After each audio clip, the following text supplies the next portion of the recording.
The woman wanted to take a bath, but unexpectedly she did not move in front of the mirror.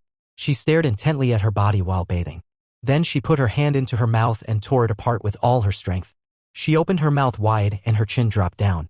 At the beginning of the story, the man tried his best to run away like a ghost, but the door was closed and he wanted to escape through the window. Unexpectedly, there was a wall outside. For a moment, the patient's row of toilet doors opened one after another and something was written on the mirror of each door. This frightened him. Cracks suddenly appeared on the mirror attached to the sink. The man quickly approached the mirror. He kept apologizing and said he didn't want to run away. Please give me another chance. Then he picked up a cloth and wiped it without stopping. But the mirror had no intention of letting him go. A piece of the mirror fell to the ground. The man was very scared and wanted to pick it up. He picked it up and put it back down, but the reflection in the mirror didn't move at all. His face was very ugly. He tightly gripped the piece and forcefully struck it toward his neck, then made a horizontal slash. Apparently, nothing happened to his body, but his neck was cut and his breathing stopped. The scene changed and De Zhuang arrived at a building that had been burned down by a fire and applied for a job as a security guard. A fire had broken out here, killing more than 50 people. Apart from more mirrors, there was nothing unusual there. When the two people left, there was a wall behind them. The mirror suddenly moved. At night, while De Zhuang was patrolling upstairs, a fingerprint suddenly appeared on the mirror. He wiped it with his sleeve, but no matter what he did, it couldn't be erased. He looked up and saw that it was covered in fingerprints. At the same time, the sound of a door creaking suddenly came from behind him, but the door didn't move at all. In the mirror, the door was wide open. What was going on? He moved forward to see if he could open the door. When he looked at the door in the mirror, there was nothing unusual. Hallucinating, he went downstairs and found a basement filled with stagnant water. Although emergency lights were still usable here, De Zhuang gave up investigating. The next morning, while eating street food and taking drugs, his sister told him it was okay. Let's find another job. Working at night isn't good for your health. De Zhuang could find a job in his current condition. It's not bad. He didn't have the right to choose. After his sister left, De Zhuang looked up and was shocked to see his distorted reflection in the mirror. It was flat. When his mood stabilized, he wiped the mirror. Could it be that he had taken too many drugs and was hallucinating? That evening, when he went to work, something unexpected happened again. When he touched the fingerprint, the mirror suddenly shattered, cutting his hand. When he looked again, the cracks on the mirror were gone. A burning woman appeared behind him. But when he turned around, there was nothing there. The mirror clearly showed a burning person. This was very strange. The flames in the mirror were very intense. The fire quickly spread to his legs, and in the blink of an eye, his body was on fire. He quickly took off his coat, but it was useless. The fire burned even more, and in pain, he fell to the ground, rolling around and screaming for help. In reality, he was also lying on the ground. He kept screaming, but his body wasn't burning. Fortunately, De Zhuang quickly realized it was an illusion. The pain disappeared in an instant, and his reflection in the mirror returned to normal. He quickly put on his coat and wanted to leave, but suddenly he saw a wallet under the table. Inside, he found an ID card. He returned to the security room and opened the locker. Then he realized the wallet belonged to a security guard. He bandaged the wound on his hand first, then carefully searched the wallet and finally found a note written on it.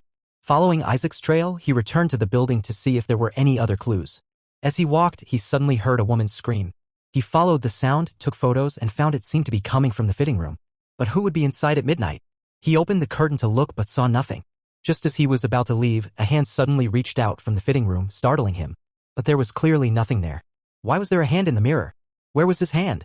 He slowly moved forward and opened the curtain again but still found nothing. To see clearly, he moved the mirror near the dining room door and saw a disheveled woman in the mirror. Unfortunately, only her thighs were spread out. He reached out and opened the curtain, finally seeing the woman's face clearly. Half of her body was burned and bloody, and she was screaming loudly for help. He was so scared that he ran away. At the same time, his son suddenly woke up and kept calling for his mother. Xiaomei quickly ran over. Come here. The boy said yes. A woman kept screaming and pointed at the mirror on the wall, but there was no one inside. Xiaomei thought her son had a nightmare and told him to keep sleeping, then returned to the bedroom. But as soon as she turned off the TV, the burned woman appeared in the mirror. The boy was so scared that he hid his head under the blanket. After De Zhuang got off work, he met his sister, who worked at a bar, and told her about his previous experience. His sister thought he had been drinking again and hallucinating. When De Zhuang stopped shouting, a knock on the door woke him up. It was a courier boy delivering a package sent by the previous security guard. When he opened it, he found many newspapers, all issued by the mall 5 years ago, news reports about the fire. What did this mean? He quickly went to the mall and found the doorman, but he said the person who reported the case had died tragically at the subway station last night. The body was sent to the police station. De Zhuang wanted to know how he died because he used to be a policeman. Through personal connections, he went to the morgue and saw deep wounds on the man's neck as if scratched by glass. The problem was the glass in the security guard's hand was completely clean, but the shards were covered in blood. He told his colleagues that there was something evil in the mirror that could kill people, but they didn't believe him at all, thinking it was a problem with the camera angle. Unexpectedly, an accident happened that evening.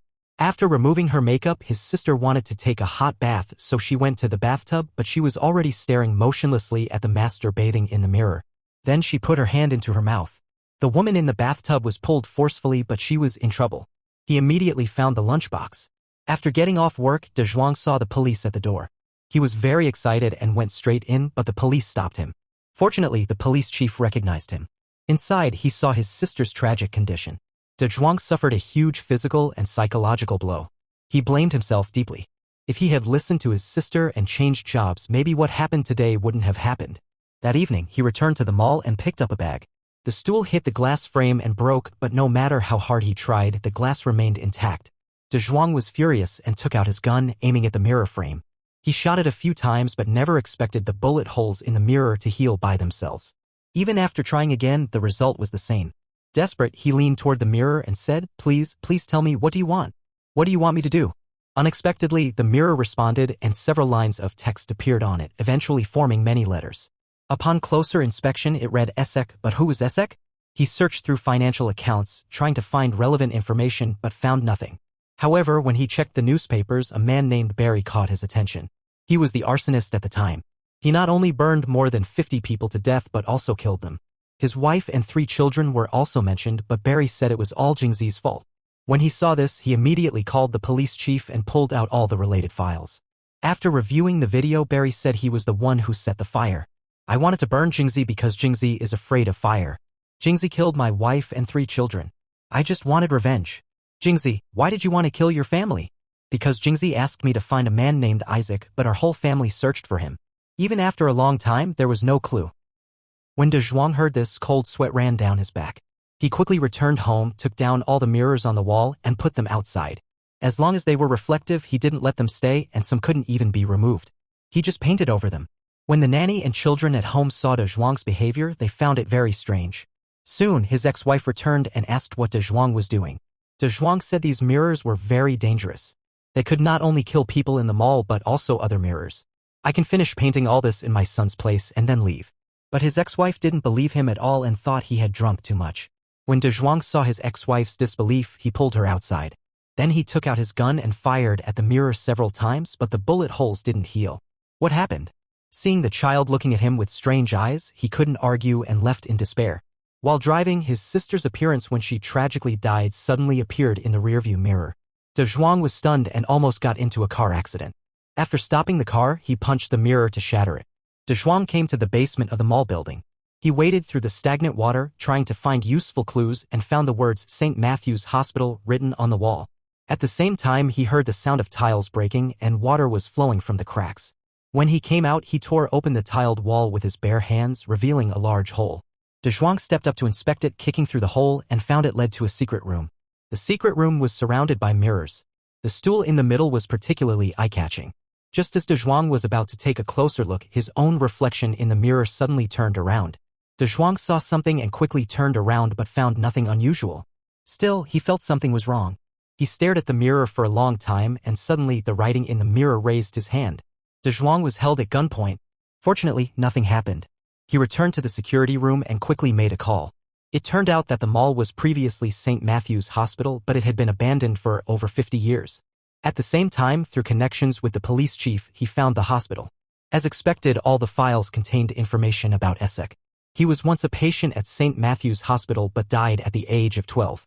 On the morning of October 6, 1952, when the nurse came for a visit, she found that all the patients had left the ward the night before.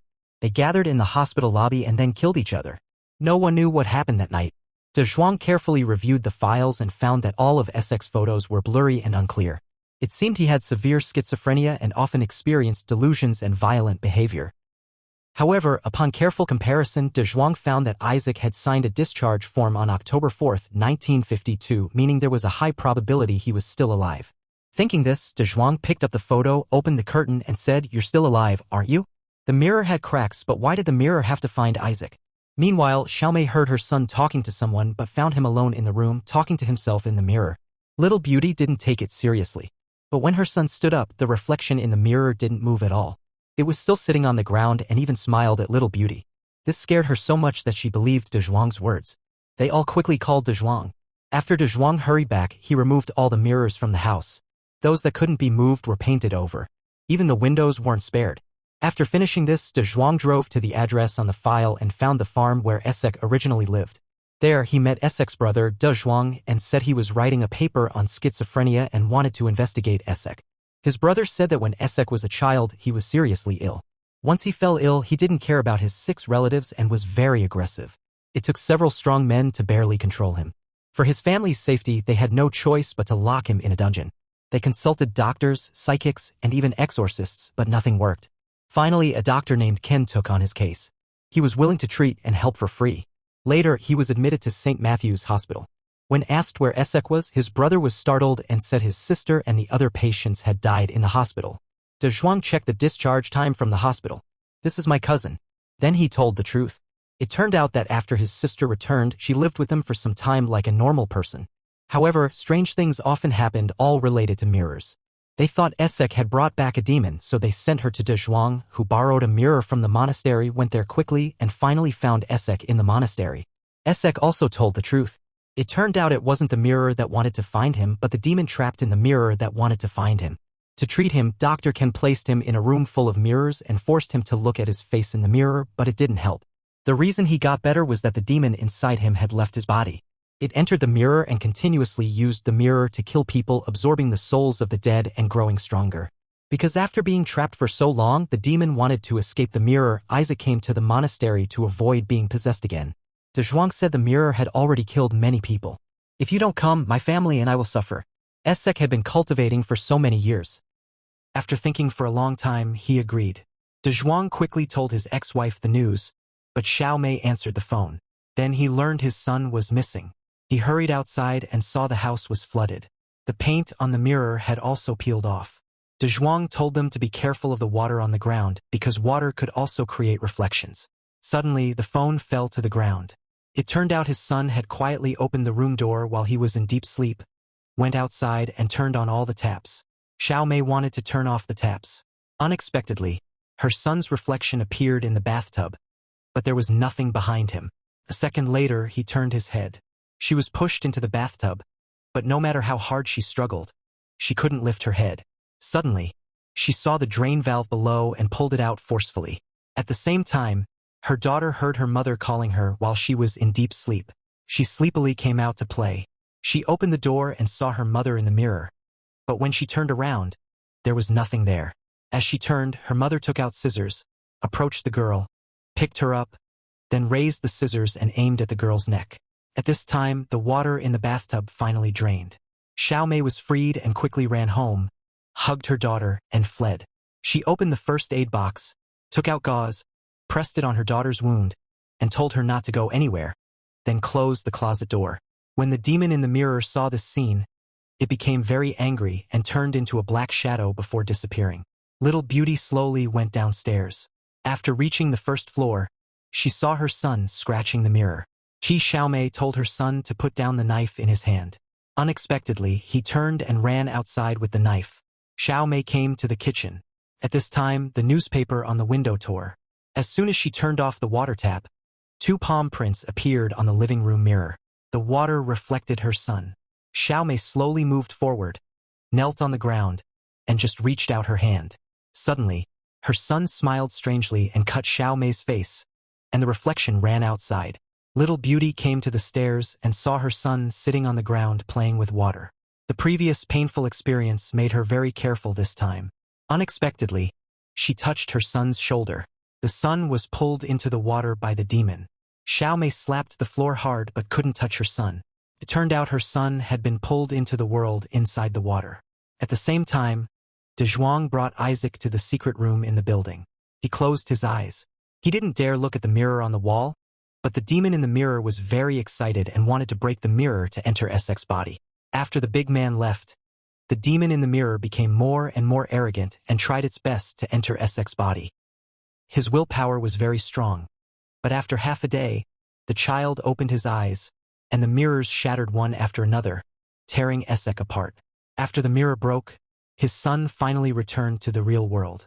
When De Zhuang came to the secret room, he found Essek was missing, and even the body fragments were gone. At the same time, a demon suddenly appeared on the roof of the house. It was a large frame with only a few shots, but it couldn't hurt the demon at all. He wasn't careful, and the demon threw him against the wall. After De Xiu stood up, he fought the demon, but he was no match. Finally, when the demon wasn't paying attention, he pushed it into a sharp gas pipe and then fired 2 shots. The gas immediately exploded. Big Zhuang desperately ran outside, but unexpectedly, the demon jumped again. Although Big Zhuang had good physical strength, he couldn't fight. After the demon passed, the building kept collapsing. De Zhuang saw the right moment and pushed the demon away. A second later, the ceiling fell, crushing the demon below. De Zhuang desperately ran outside but hit a stone slab. The next morning, he crawled out from under the stone slab and emerged. Seeing the busy firefighters, he realized he had survived a disaster. But was the case over? He suddenly noticed the policeman's name was backward. He looked at the police car and found the words on it were also backward. He panicked and quickly looked at his hand. He was shocked to see the name on his right hand was also inverted. The wound was actually on his left hand. It seemed this prosperous world had nothing to do with him. When he approached the window from the floor to the ceiling, he found he wasn't in the mirror. What do you think is happening? Mao Movie takes you to the movie theater.